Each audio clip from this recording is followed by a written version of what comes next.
We got to go to Nomiki Konst. She is a political analyst and communication strategist, also founder and executive director of the Accountability Project. Ms. Konst, I apologize that you don't have a lot of time to talk to us, but thank you so much for joining us. Sorry. Thanks. Hi, guys. How you doing? Hey, good. All right, so tell me a little bit about your predictions for tonight. I asked most of our guests, and I'm curious to see if maybe you have a different interpretation of how tonight's going to go. I think that most of us at this point are actually doing really well with predictions, despite our during the primaries being so far off. I think one thing is that for the most part, general elections, there's some really great data, give or take a couple states where polling isn't great.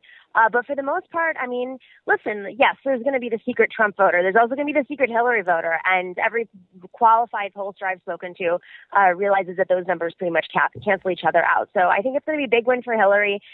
Really, it comes down to the Senate. It's pretty much what everybody's saying. I've been in Philadelphia. I was going to different polling locations to see if there were any poll watchers. Turns out nobody reported any. Talked to the DNC lawyers. No real threats for poll watchers. It was a lot of talk on Donald Trump's part to keep voting down.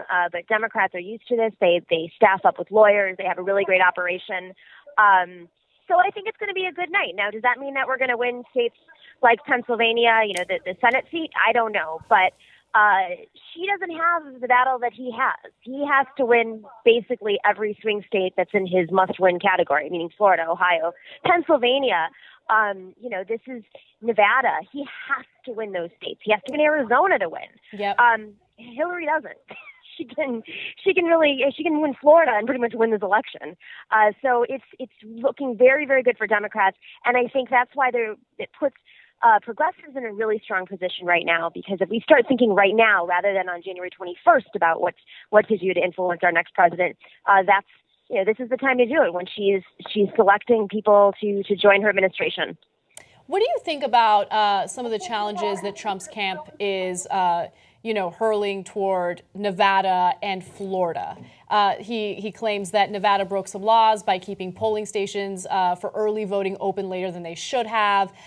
They're arguing that absentee ballots were not sent to Republican voters in Florida, Broward County to be specific. What do you make of all of this? Do you think that it's much to do about nothing, or do you think that, hey, maybe there was some wrongdoing here?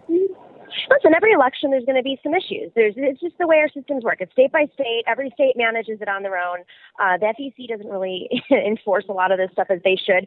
But the reality of the situation is, if it's worth the fight, the RNC will fight that fight. They've got the resources. Once Donald Trump loses, all of his money is going to go away. I don't think he's going to be investing money in lawyers and fighting this stuff. He's not. This is, he knows that he will lose. And he'll lose because he doesn't have the RNC support. He'll lose because he wasn't on message. He'll lose because he didn't have the operation he needed, and he played games with Roger Stone about voter suppression rather than really garnering his support. If he loses, it's not going to be because a few people weren't registered properly or didn't get their absentee ballots in time. He will lose because he's a bad candidate who does not stick to the message and does not work with his party, and that's why he'll lose.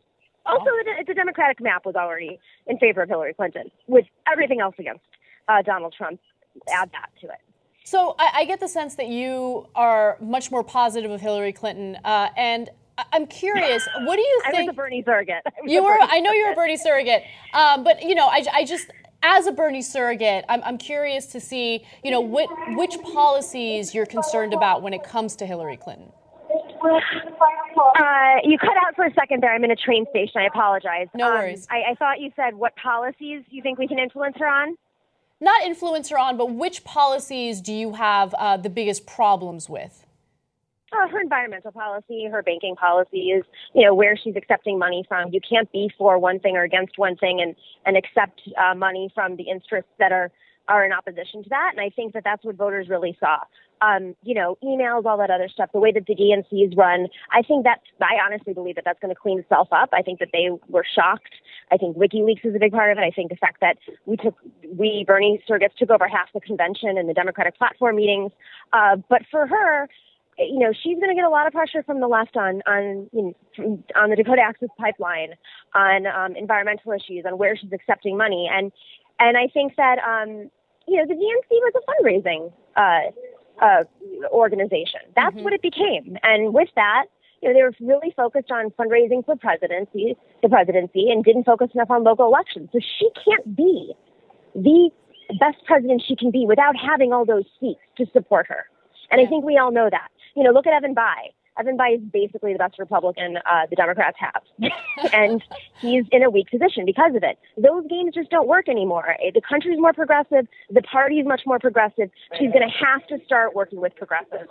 All right. Nomiki Konst, thank you so much for joining us. Thank you so much, guys. Have a great night. You know who makes independent media possible? You guys. Because of you, we can actually do this show free of any outside influence. That's what makes us so strong. Become a member today. tytnetwork.com/join. You are the media.